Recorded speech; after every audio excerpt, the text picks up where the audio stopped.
नई दिल्ली में institute of directors यानी आईओडी का 2026 एनुअल डायरेक्टर्स कॉन्क्लेव और 36वां आईओडी एनुअल डे आयोजित किया गया।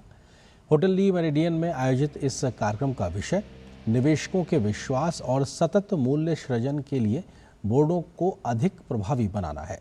कार्यक्रम में सेबी चेयरमैन तुहिन कांत पांडे ने कॉरपोरेट गवर्नेंस को लेकर बोर्ड की बढ़ती जिम्मेदारियों पर चर्चा की।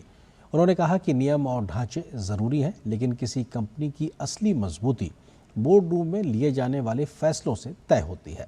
सेबी के LODR ढांचे के तहत बोर्ड समितियों, खुलासों और स्वतंत्र निदेशकों की भूमिका को मजबूत किया गया है। स्वतंत्र निदेशकों से अपेक्षा है कि वे निष्पक्ष राय रखें, वही सवाल उठाएं और बेहतर निर्णय प्रक्रिया में योगदान दें। सेबी ने यह भी कहा कि BRSR और BRSR कोर जैसे प्रावधानों कंपनियों में पारदर्शिता और टिकाऊ विकास को बढ़ावा दे रहे हैं। वहीं साइबर सुरक्षा, AI, डेटा संरक्षण और तकनीकी जोखिम अब केवल IT मुद्दे नहीं बल्कि सीधे कारोबारी जोखिम बन चुके हैं।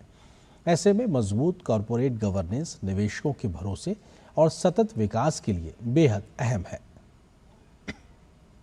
Good governance is not merely about doing what the rules require.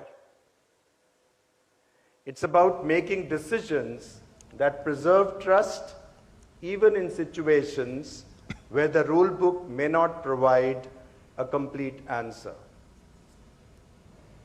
Over time, our understanding of governance has therefore evolved.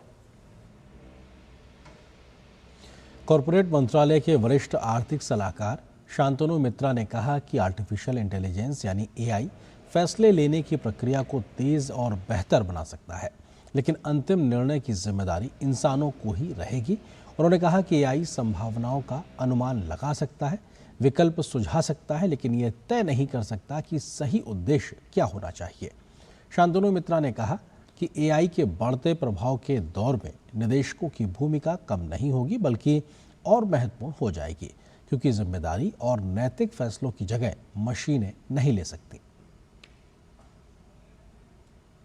In the age of artificial intelligence, a company is ultimately an organization of human actions.